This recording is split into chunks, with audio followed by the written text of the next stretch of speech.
श्री हरीश जी चौधरी।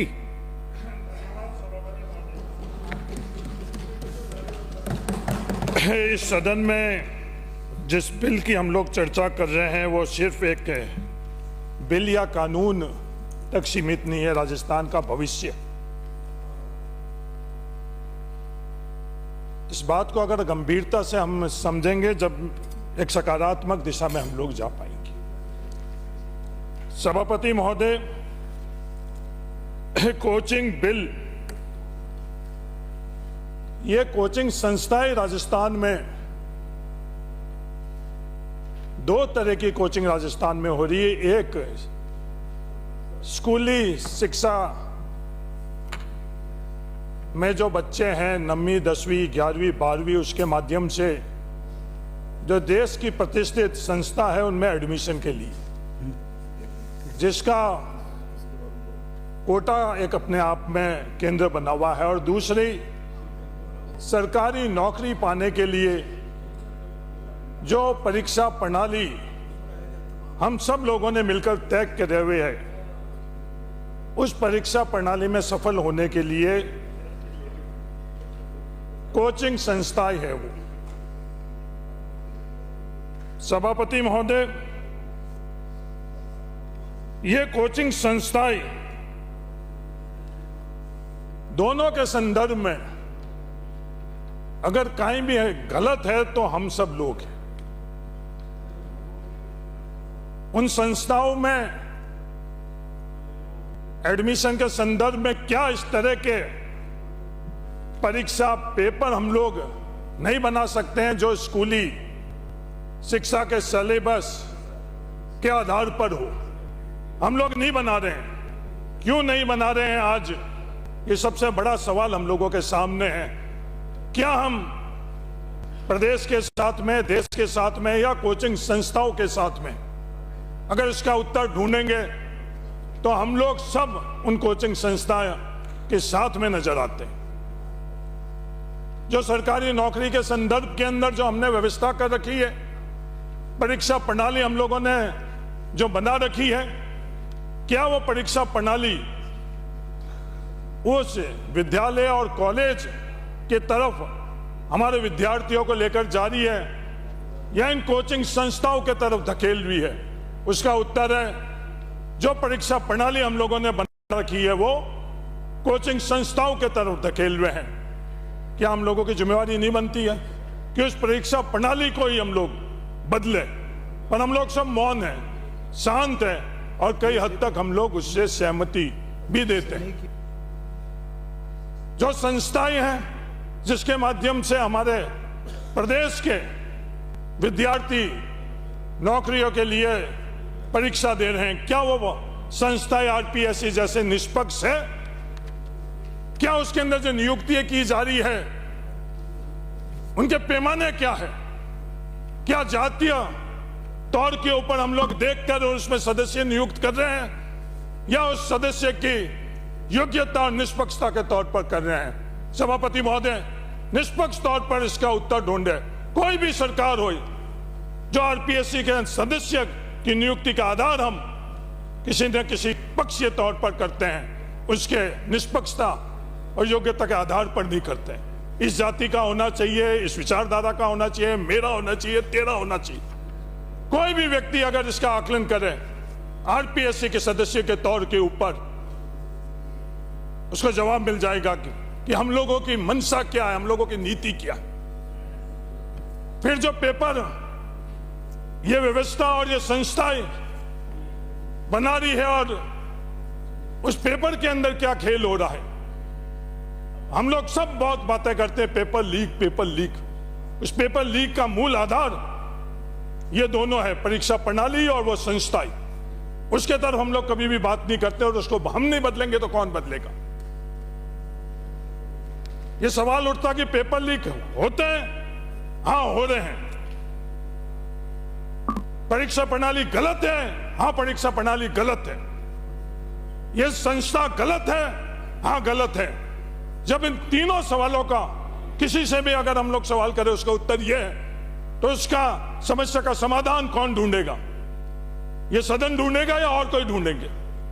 मेरे से पूर्व वक्ता कह रहे थे ब्यूरोक्रेसी, पूरे की पूरी जिम्मेवारी हमने ब्यूरोक्रेसी को दे दी।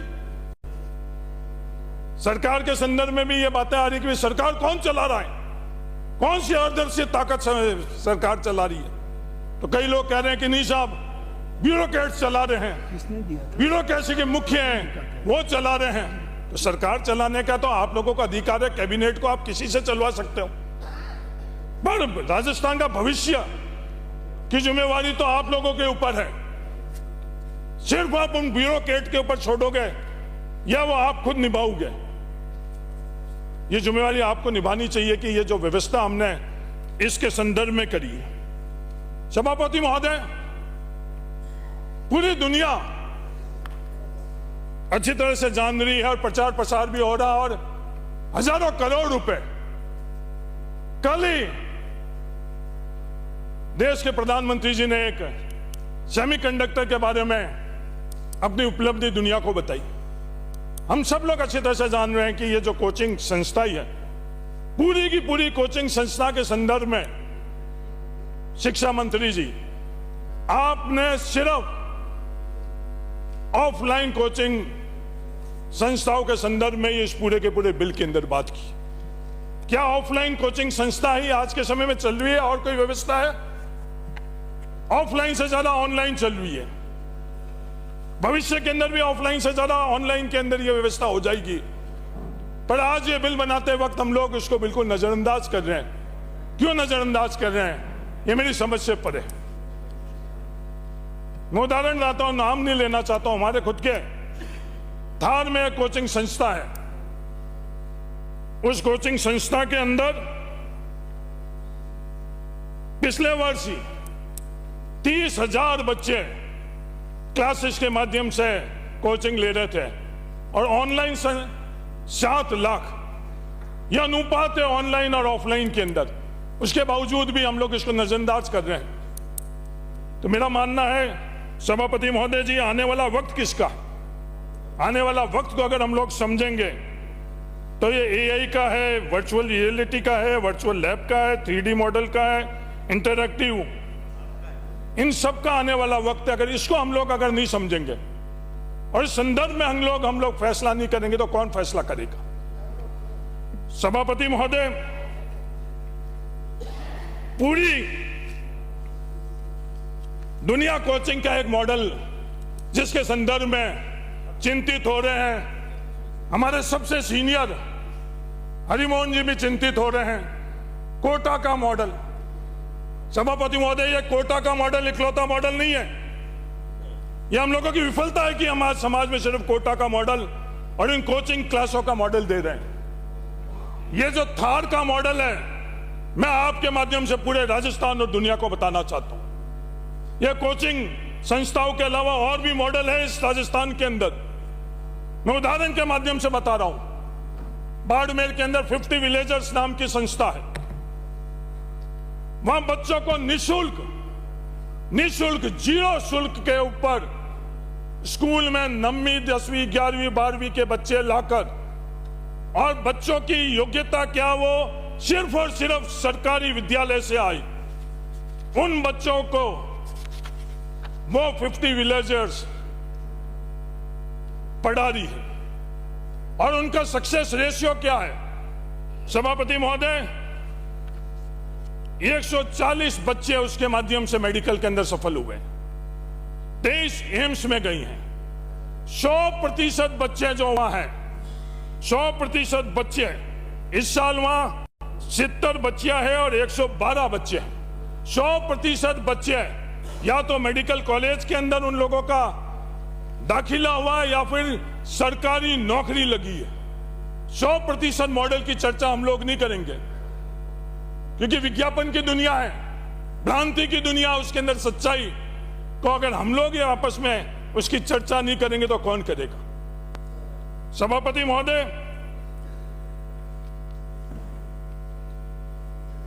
अपनी इसके अलावा सदस्य अपनी बात जल्दी समाप्त करेंगे तो दूसरे बहुत सारा। हाँ सभापति महोदय, इन कोचिंग क्लासों के लिए तो पूरी व्यवस्था हुई हुई है, उनकी बात के लिए पूरा का पूरा तंत्र लगा हुआ है। उनके संरक्षण के लिए पूरा का पूरा तंत्र लगा हुआ है, पर इस राजस्थान के उन नौजवानों के लिए कौन लगेगा? सभापति महोदय, अगर आप संरक्षण नहीं दोगे तो ये इकलौता मॉडल नहीं है।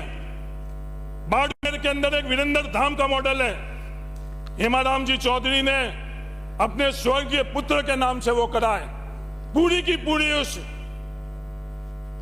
संस्था के अंदर बच्चा रह रहा है, उसमें जाति धर्म राजनीतिक विचारधारा नहीं, उसका पूरा का पूरा अध्ययन की व्यवस्था वो कर रहे हैं। ये दो मॉडल नहीं है, किसान बोर्डिंग के तौर पर भी है। सभापति महोदय, इन व्यवस्था के अंतर्गत जो कोचिंग ले रहा है, उनके साथ ये जो बिल आपने बनाया, इस बिल के माध्यम से आप लोग क्या करोगे, उसके बारे में आप लोग ने सोचा भी नहीं। उसके लिए आपने कोई प्रावधान ही नहीं किया। आपने एक और प्रावधान किया कि सरकारी शिक्षक इन कोचिंग संस्थाओं के अंदर नहीं। हां, क्योंकि आप लोगों ने सिर्फ बिल बनाते वक्त उन कोचिंग संस्थाओं को संरक्षण करने की सोच रखी है, क्योंकि तमाम दूसरे मॉडल है, उसमें निःशुल्क तौर के ऊपर और कम आर्थिक तौर के ऊपर कौन पढ़ाएगा? शिक्षा मंत्री जी, वो सरकारी शिक्षक ही है, जिनको आप लाखों और करोड़ों रुपए की तनख्वाह नहीं दे सकते हो, और वो रास्ता भी आप रोक रहे हो इस बिल के माध्यम से। उनको कौन संरक्षण देगा अगर हम सदन नहीं देंगे तो? हजारों नहीं लाखों विद्यार्थी उनके माध्यम से सफल होकर राजस्थान में है। मेरा निवेदन है सभापति महोदय, आप उनका संरक्षण करो, क्योंकि आज हमने देश में व्यवस्था क्या कर ली। ये मैं नहीं कह रहा हूं सभापति महोदय, कंपैरेटिव मॉड्यूलर सर्वे एजुकेशन 2025 का कह रहे हैं कि हमने हमारे विद्यालय बच्चों को 75% विद्यालय बच्चों को कोचिंग कक्षाओं के तरफ धकेल दिया। क्या हम उन बच्चों को अच्छा योग्य नागरिक नहीं बनाना चाहते? और ये परिवार वहां धकेल क्यों रहे हैं? उन परिवार को लक्ष्य यह है कि हमारे बच्चों को न्यूनतम सुरक्षा मिल जाए, नौकरी के माध्यम से न्यूनतम आर्थिक सुरक्षा मिल जाए। पर ईमानदारी से हम लोग नहीं कर रहे हैं। विज्ञापन की चकाचौंध के अंदर, हजारों करोड़ के विज्ञापन के अंदर उस कोटा की इंडस्ट्री के बारे में चिंता कर रहे हैं, सदन में कर रहे हैं, पर इन बच्चों को हम लोग ये ईमानदारी से नहीं बता रहे हैं कि बच्चों सरकारी नौकरी नहीं है। तुम जो कोचिंग क्लासेस के माध्यम से अपनी योग्यता खत्म कर रहे हो, सिर्फ इकलौता लक्ष्य सरकारी नौकरी, वो तुम्हें प्राप्त नहीं होगी। उसके बाद तुम योग्य नागरिक के तौर पर योगदान नहीं कर पाओगे। सभापति महोदय, कौन बताएगा? ये हम नहीं बता रहे हैं। ये घंटियां हम लोगों के लिए ही है, ये व्यवस्था हम लोगों के लिए ही है। उन कोचिंग कक्षाओं के लिए तो कई मॉडल है, उनका संरक्षण सब कर रहे हैं। आप नहीं कर रहे हो। लोकसभा के अंदर जो कुर्सी पर बैठे हैं वो भी कर रहे हैं, सभी कर रहे हैं। आप यहां कर रहे हो, वो वहां कर रहे हैं, पर इन गरीब बच्चों को, सामान्य बच्चों को कौन उनका ध्यान रखेगा? आज जो ये व्यवस्था हम लोगों ने कोचिंग संस्थाओं के माध्यम से दी है, मेरा आपसे नम्र निवेदन है, अब समय आ चुका है। इस व्यवस्थाओं को अगर अमूलचूल परिवर्तन नहीं करेंगे तो राजस्थान के साथ हम अन्याय कर रहे हैं। नारे कुछ भी कर ले, जय जय राजस्थान, पर ये फैसले जय जय राजस्थान के नहीं है। इस राजस्थान को हम लोग पीछे धकेल चुके हैं, इस राजस्थान को खत्म नहीं होने दे। मेरा आप सब लोगों से ये निवेदन है। मैं ये नहीं कह रहा हूं कि आज की सरकार के अंदर संपूर्ण कमी है और हम लोग संपूर्ण बिल्कुल पूर्ण तरह हम लोग ठीक। प्लीज सदस्य अपनी बात मेरा निवेदन है सभापति महोदय, मेरा आपसे निवेदन है कि ये जो बिल लेकर आई हैं, इस बिल के माध्यम से राजस्थान को न्याय नहीं मिल रहा है। बड़े लोगों को न्याय जरूर मिल रहा है। हजारों करोड़, 12,500 करोड़ से 25,000 करोड़ की इंडस्ट्री के रूप में आप लोगों ने पहचान बना दी है। इंडस्ट्री का संरक्षण करना ही उप मुख्यमंत्री जी आपका इकलौता कर्तव्य नहीं है। राजस्थान के 8 करोड़ नागरिकों का संरक्षण करो। मेरा आप लोगों से यही निवेदन है, आपसे श्री नम्र निवेदन पूराराम है, जी गोदारा। हाथ जोड़कर निवेदन है कि राजस्थान को बचा लो। इतिहास लिखा जाएगा तो हम सब लोग राजस्थान को खत्म करने वालों के अंदर गिनती में आएंगे। मेरा निवेदन है, आप नम्र निवेदन है, इस राजस्थान को बचा लो, राजस्थान को बचा लो, राजस्थान को बचा लो। धन्यवाद। जय हिंद। राम राम। सदस्य ने ये कोटा के उनको प्लीज सदस्य आपने पहले बोल दिया, सब करने की बात कही है। प्लीज सदस्य आपने पहले सारी बात रखी। गोदारा साहब बोलिए, प्लीज गोदारा साहब बोलिए, आपका समय जा रहा है।